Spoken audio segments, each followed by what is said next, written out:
कोशिश करने वालों की कभी हार नहीं होती। एक छोटे से पहाड़ी गांव में, जहां चारों ओर ऊंची ऊंची चोटियां थीं, एक किसान रहता था जिसका नाम मोहन था। मोहन का खेत पहाड़ी ढलान पर था और सिंचाई के लिए उसे बहुत दूर से पानी लाना पड़ता था। हर साल बारिश के पानी पर ही उसकी खेती निर्भर करती थी और अक्सर सूखे के कारण उसकी फसल बर्बाद हो जाती थी। मोहन बहुत मेहनती था, लेकिन हर साल की असफलता से वो निराश होने लगा था। एक दिन गांव में एक साधु आए। मोहन ने अपनी समस्या साधु को बताई। साधु ने ध्यान से मोहन की बात सुनी और मुस्कुराते हुए कहा, बेटा, प्रकृति ने तुम्हें बहुत कुछ दिया है। तुम्हारे खेत के ऊपर एक छोटी सी जलधारा है जो बारिश के मौसम में खूब बहती है।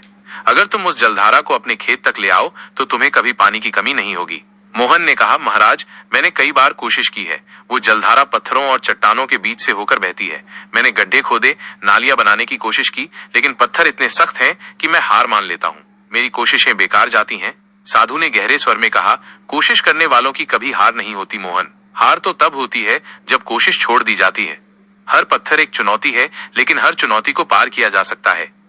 एक छोटे हथौड़े से भी बड़े पत्थर टूटते हैं, बस लगातार चोट मारनी पड़ती है। साधु की बातें मोहन के दिल में उतर गईं। उसने तय किया कि वो एक बार फिर पूरी लगन से कोशिश करेगा। इस बार उसने बड़े औजारों की बजाय एक छोटा हथौड़ा और छेनी ली। वो हर दिन सुबह से शाम तक उस जलधारा के रास्ते को साफ करने और अपने खेत तक लाने में लग गया। शुरुआत में बहुत मुश्किल थी। पत्थर सख्त थे, हाथ में छाले पड़ जाते थे और कभी कभी तो एक छोटे से पत्थर को हटाने में पूरा दिन लग जाता था। गांव वाले उसे पागल कहते थे। मोहन क्यों इतनी मेहनत कर रहा है जब कुछ नहीं होने वाला? लेकिन मोहन ने किसी की बात पर ध्यान नहीं दिया। उसे साधु के शब्द याद थे, कोशिश करने वालों की कभी हार नहीं होती। वो दिन रात लगा रहा। जब वो थक जाता तो थोड़ा आराम करता और फिर काम पर लग जाता। धीरे धीरे उसने देखा कि 1 इंच, फिर 1 फुट, फिर 1 मीटर जलधारा का रास्ता उसके खेत की ओर बढ़ने लगा था। छोटे छोटे पत्थर हटते गए, दरारें बनती गईं और उन दरारों को उसने नालियों में बदला। 1 साल बाद जब अगले मानसून की शुरुआत हुई तो मोहन का काम पूरा हो चुका था। जलधारा का पानी अब उसके खेत तक पहुंच रहा था। गांव वालों ने देखा कि कैसे मोहन के खेत में लहलहाती फसल खड़ी थी, जबकि दूसरे खेत सूखे पड़े थे।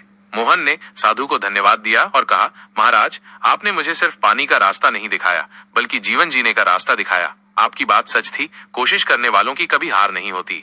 सीख, ये कहानी हमें सिखाती है कि सफलता कभी आसानी से नहीं मिलती। रास्ते में कई बाधाएं, असफलताएं और निराशाएं आती हैं, लेकिन अगर हम धैर्य के साथ लगातार कोशिश करते रहें और हार न माने, तो हम किसी भी बड़ी से बड़ी चुनौती को पार कर सकते हैं। छोटी छोटी कोशिशें जब लगातार की जाती हैं, तो वे बड़े परिणाम देती हैं। अपनी कोशिशों पर विश्वास रखें और सफलता निश्चित रूप से आपके कदम चूमेगी।